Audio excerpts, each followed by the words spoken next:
President Trump joins congressional Republicans in Philadelphia today to hash out details of the GOP's agenda. The leaders are expected to solidify their timeline to repeal and replace Obamacare, come up with a definitive plan to reform the tax code, and begin work on scaling back federal regulations. Joining me right now is the counselor to President Trump, Kellyanne Conway. Kellyanne, always a pleasure. Good to see you.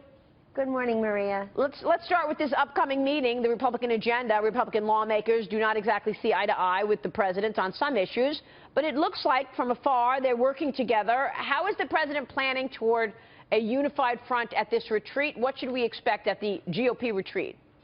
The first big step, Maria, is to show up, and it's great that President Trump is taking his first trip today on Marine One and Air Force One to Philadelphia to meet with the congressional, both the Senate and the House conference. And why is that? Because he needs their support to repeal and replace Obamacare, make it more patient-centric, more free market, allowing people to buy health care across state lines, perhaps block granting Medicaid to the states so those people who are closer to those in need can distribute it without all the fraud, waste, and abuse.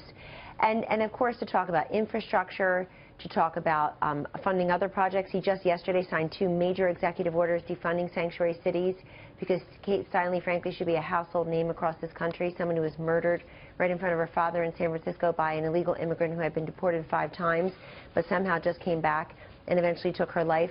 And of course, the construction of the wall, the physical wall on the southern border. President Trump signed an executive order just yesterday that would start the construction, and we have to talk about the funding of that.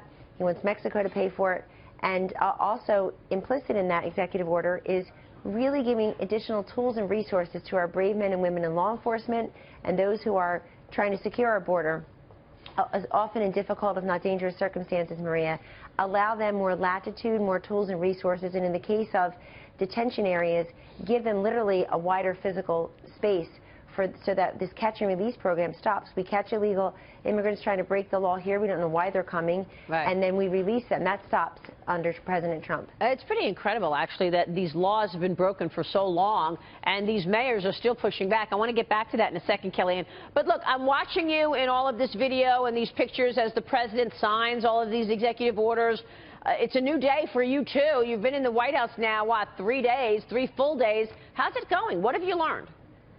It's just a breakneck pace. I've learned that President Trump is the same as President-elect Trump and candidate Trump and businessman Trump in that he believes in production and delivery and results, and he's high energy, high impact.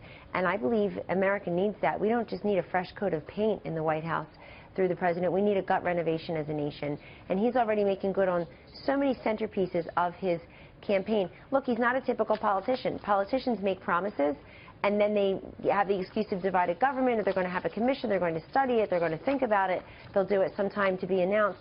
This guy got in here as a non-politician and is doing exactly what he's done all throughout his brilliant career, communicating, connecting directly with people, and delivering. Everything really goes towards boosting wages and job production, job creation. If you look at the trade and immigration executive orders, if you look at the meetings, Maria, that I had the privilege of sitting in with the manufacturing CEOs, with the labor union leaders and the actual laborers, it's quite remarkable to have done that in the first couple of days. One of the most fascinating parts of that meeting to me was when the president asked the attendees, how many of you have been here to the White House before? How many of you have been in the Oval Office for a picture with a president? A smattering of hands were raised, which really tells you how much people have been taken for granted and how little the actual voice of the people have been ushered into the White House to share ideas and thoughts and experiences and best practices. And it's going to be an ongoing conversation. The president invited the manufacturing CEOs back to the White House in the next month or so, and then perhaps we'll do it quarterly. Yeah, I mean, that's definitely something some of the CEOs are saying. The administration is listening. I mean, that's sort of step one.